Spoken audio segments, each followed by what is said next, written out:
school to use their parking lot as well. Then we also have the fishing derby. And you can see, we always get 50 kids and a waiting list, and partner with local groups and new Sportsman Wildlife. I don't know if you all know where that is, Winfrey Road.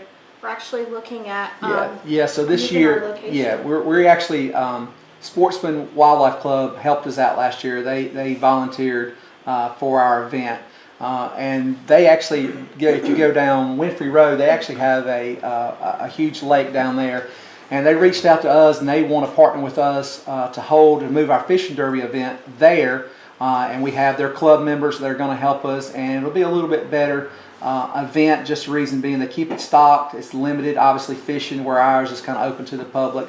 So we're excited about a new partnership with them where our 50 to 60, we may go up a little bit more, fishing derby participants will be moving location over there and starting a new partnership with them to help us out with our fishing derby. And additional volunteers. Yeah, and additional volunteers too, which is big for us being so small. So they are offering that up. So we're excited to take them up on that.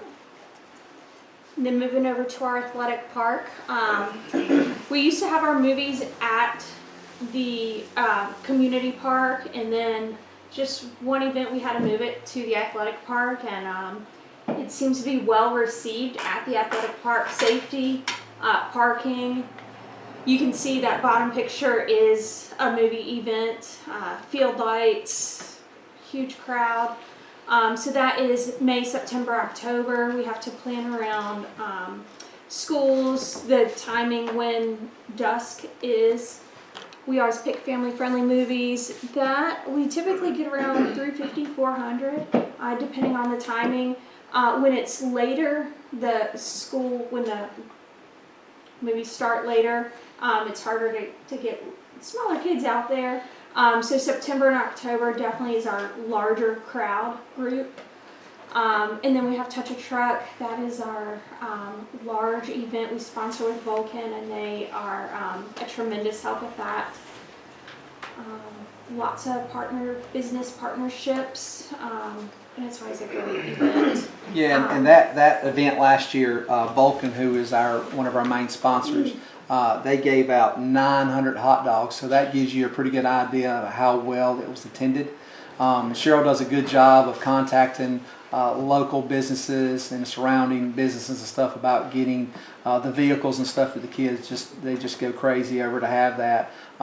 So that's one of our largest ones that we have that is well attended by citizens. And all of these events are free to the public. So, and then Christmas tree lighting event also. It's a Saturday. We do it before Thanksgiving. We do that to not compete with our other local communities. We do these events just to know that Stokesdale, Oak Ridge, and Summerfield, we don't want to compete. So the Christmas parade, Oak Ridge, their Christmas event, so we just keep the same sponsorship with the Merchants Association, and the local Boy Scouts help us tremendously with the luminaries.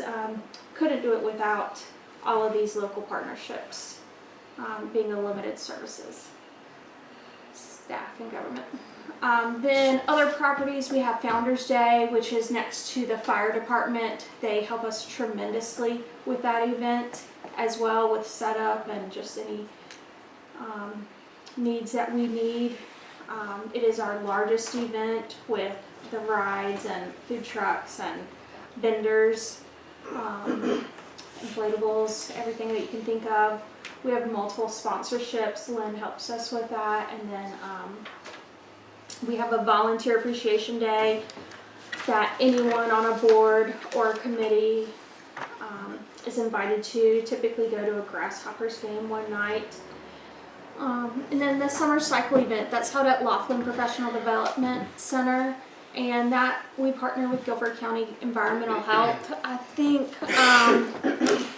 last year there were 355 vehicles that came through, and they just can come by and drop off white goods, shredded papers, tires, anything that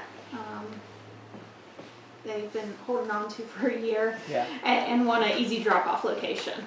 And so I know that's appreciated by the community. And then just other events that don't occur on a regular schedule. Jeff's already commented on the dog park. We have historical marker unveilings. That could be 1 to 2 a year sometimes. And then the Trails and Open Space, they held 2 hikes because it was year of the trails. So they did 2 this year, and I think that was appreciated. So there are smaller trails within our community center not community center, community park that people are unaware of, and so that was very nice. Questions about events? Well, I'll say something, and I'm sure you guys are well aware of this, but you know, for me, Parks and Rec and our events is something that everybody in the town can get behind. Left, right, whatever you're thinking. I mean, that's why I take a lot of ownership. Cheryl takes a lot of ownership to make sure that we provide these services to the community because everybody enjoys it. So, you know, I've been here, my goodness, going on 12 years, and that's something that I constantly want to make sure that we're providing the best service through our parks or our events and stuff that we do, and responsible with our budget items and stuff too, doing that. So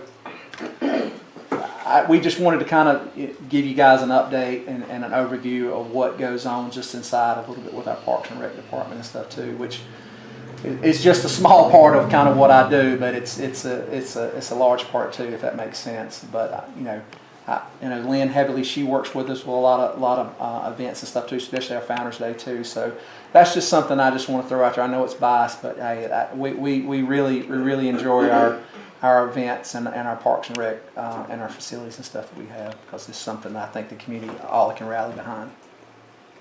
Can I say 2 things? Yep. One, thank you very much. Parks and Rec, I think, is always a positive for us in the community. It's the right spot. And secondly, on the community center, once we took it over, we were doing updates and upgrading, and we said we wanted to, I think this is kind of the final stage of finishing out that project. We were going to see how the water was running around the building and stuff before we went and planted shrubbery or anything like that. I was looking at the picture with the greenery around it. Yeah. That makes a difference. Is it time to think about that? Or Yeah, absolutely. So, you know, once we went the route of getting all the shrubs and stuff to make sure we wouldn't have any damage in our basement, I think we have solved that problem with the grading stuff that we could done. So, yeah, that's something that I can look at. We could get our contractor, our maintenance guy, to do something.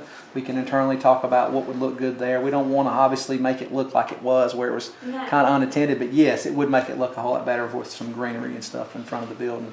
Okay. I just want to make sure, like, timing wise. Yeah. I mean, that's definitely something that we're, you know, a lot of projects happen obviously springtime and summertime just because of the temperature and stuff and the weather, getting people out. So that's something we definitely would. We've actually discussed that, but we just didn't know what we wanted to put out there yet. So yeah. Thank you. You're welcome. With this being strategic planning, I think we would recommend the same events. I know oftentimes citizens request more movies, more music, but we're happy with 3 movies, 3 music. Yeah, it's fine. It's a fine balance, obviously, with being limited staff and stuff too, and providing that too. So we're at a sweet spot of kind of what we do throughout the year. With that, even with rentals, you know, that's the thing too. I mean, we can overload our parks with rentals after rentals after rentals, but then with rentals, there's going to come cost of maintenance and repairs and stuff too. So, you know, being here for a while, we kind of got a sweet spot with that.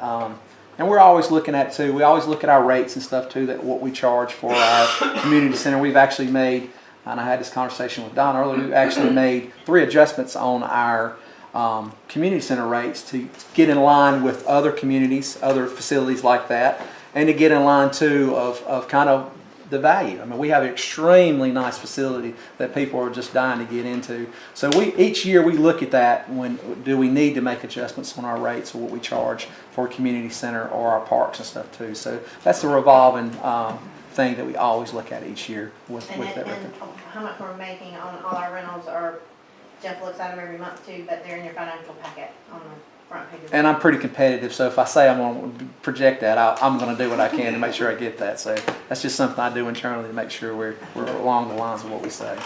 He's in competition with himself. Cheryl, can I give a little plug for Founders Day? Yes. Anybody out there who wants to sponsor Founders Day, contact Cheryl or myself because we're always looking for sponsors. And the other thing is with all the Summerfield churches, and that's churches in the town of Summerfield and still Summerfield but not in city limits, we're having a cake bake-off at Founders Day.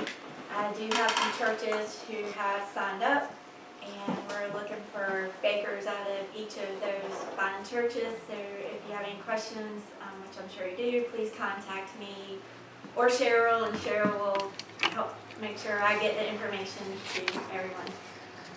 Thank you. Thank you all for everything you do. Yeah. Yeah, that's really great. It's great news. Watching Jeff and Cheryl in these roles and how they have evolved, and knowing where we started and how far behind the 8 ball Jeff was when he started with the sprinkler system that was installed that he had nothing to do with, and the babysitting of that has just, that alone is a nightmare enough. But it's been really cool to watch you grow and what happens out there. And Cheryl, your events just blossom. I mean, they really have. And every year I go to Touch a Truck and I go, I think this is more people than I've ever seen here before. And she says, you say that every year. I said, I think it's true every year. So it's truly, you know, talking about balance, that's a great number that leaves them wanting more. But so you know those events are going to be well attended because they want more. But I think you're right at a good balance, as you said, with where we are and where the town is. People appreciate it. They really, really appreciate it very much. And we do too. It is. It's hard to say to citizens when they say in October, when's the next movie event? We're ready for the next one, and it's like, well, May. Yeah. But We're kind of hoping for some snow maybe this year. yes, please. Yeah, which I never say that, but you might say that. Okay, anything else on that? Any other discussion? I just want to say we appreciate participating in it. It's a lot of fun. Yes. We love the tractor. You don't like to implement? Next year you can bring And it the cow together. manure. Yeah, Yes, spreader. That's fine. Spreader. Yeah. Spreader. Sorry, I needed that extra word. Yeah. Okay.